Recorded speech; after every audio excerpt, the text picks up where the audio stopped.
Halo semuanya, perkenalkan nama saya Yani Marsai Rawung, NPM 241101097, jurusan Administrasi Publik, Fakultas Ilmu Sosial Ilmu Politik, UPN Veteran Jawa Timur Surabaya.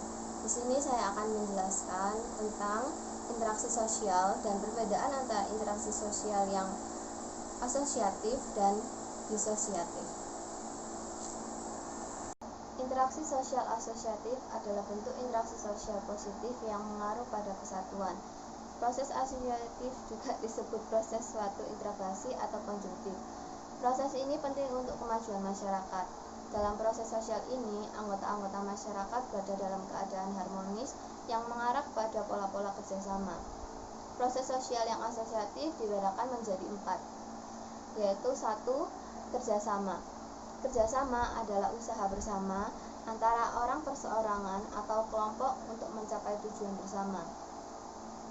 Kerjasama biasanya berawal dari kesamaan orientasi. Bentuk kerjasama dibagi menjadi 4, yaitu 1. Kerjasama spontan yang terjadi secara serta-merta. Yang kedua, kerjasama langsung sebagai hasil perintah atasan kepada bawahan atau penguasa terhadap rakyatnya. Yang tiga, kerjasama kontrak yang dilakukan atas dasar syarat-syarat atau ketetapan yang ditentukan yang telah disepakati bersama. Yang keempat, yaitu kerjasama tradisional, yaitu kerjasama sebagai atau unsur-unsur tertentu dalam sistem sosial. Yang kedua, akomodasi. Akomodasi adalah proses penyesuaian diri orang perseorangan atau kelompok-kelompok manusia yang awalnya saling bertentangan. Akomodasi dilakukan sebagai upaya mengatasi ketegangan-ketegangan antara pihak yang bertentangan. Tujuan akomodasi adalah terciptanya keseimbangan interaksi sosial terkait norma dan nilai dalam masyarakat. Terdapat 8 bentuk akomodasi, yaitu yang pertama, koersional. Koersional terjadi melalui pemaksaan kehendak pihak tertentu terhadap pihak lain, terutama pihak yang lebih lemah. Yang kedua, kompromi. Kompromi terjadi ketika pihak-pihak yang terlibat perselisihan saling mengurangi tuntutan agar tercapai penyelesaian. Semua pihak bersedia memahami keadaan pihak lain. Yang kedua, arbitrasi.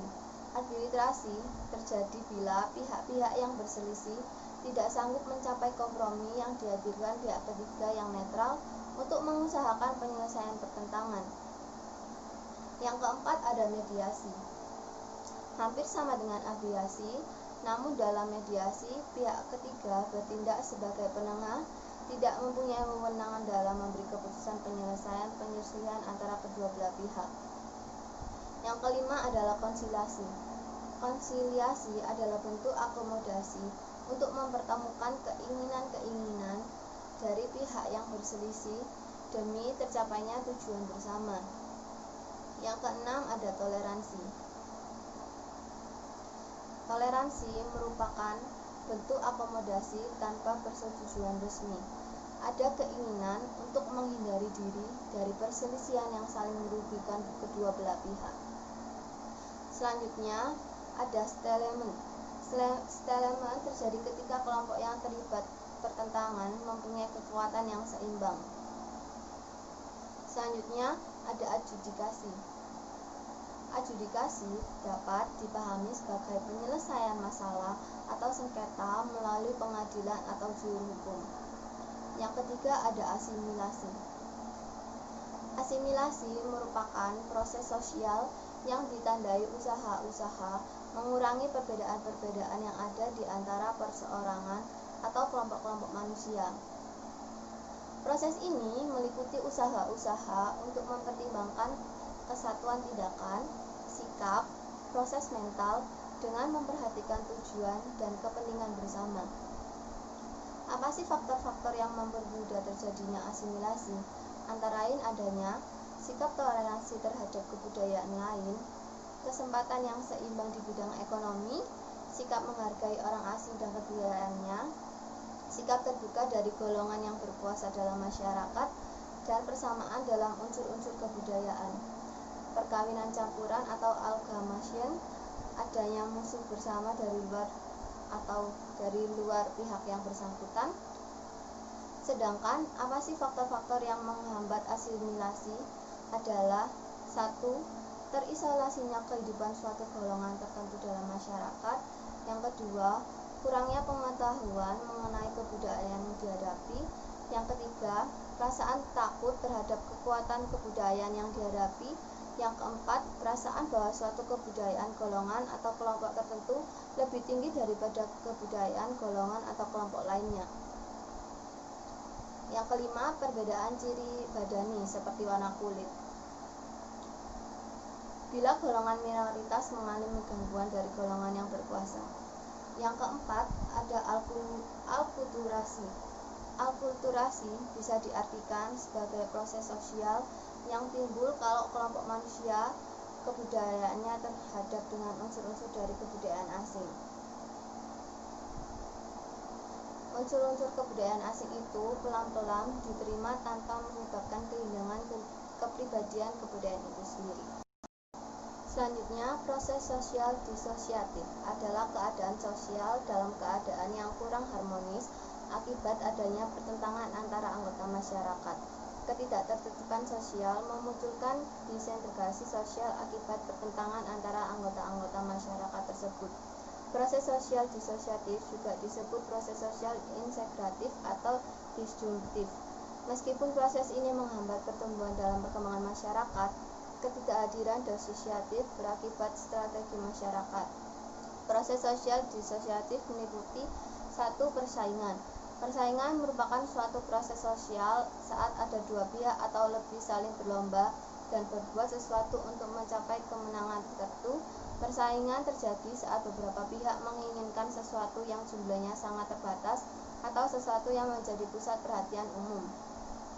Ada beberapa fungsi persaingan, yaitu menyalurkan keinginan individu atau kelompok yang sama-sama menuntut dipenuhi, padahal sulit dipenuhi semua secara serentak.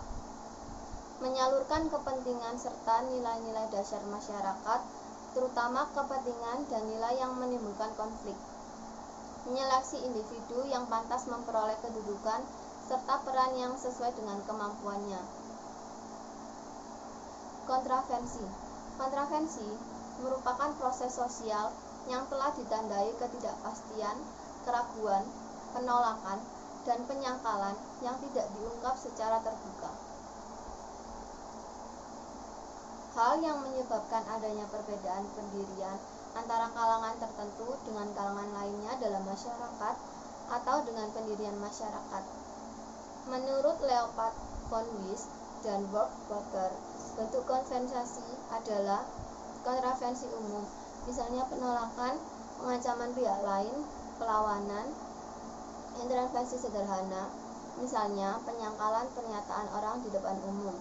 Kontravensi intensif, misalnya penghasutan atau penyebaran isu. Kontravensi rahasia, misalnya pembocoran rahasia. Kontravensi taksis, menjatuhkan pihak lain, provokasi, dan intimidasi. 3. Pertikaian. Pertikaian merupakan bentuk lanjut kontravensi, artinya perselisihan sudah bersifat terbuka. Terjadi karena perbedaan antara kalangan tertentu dalam masyarakat semakin tajam.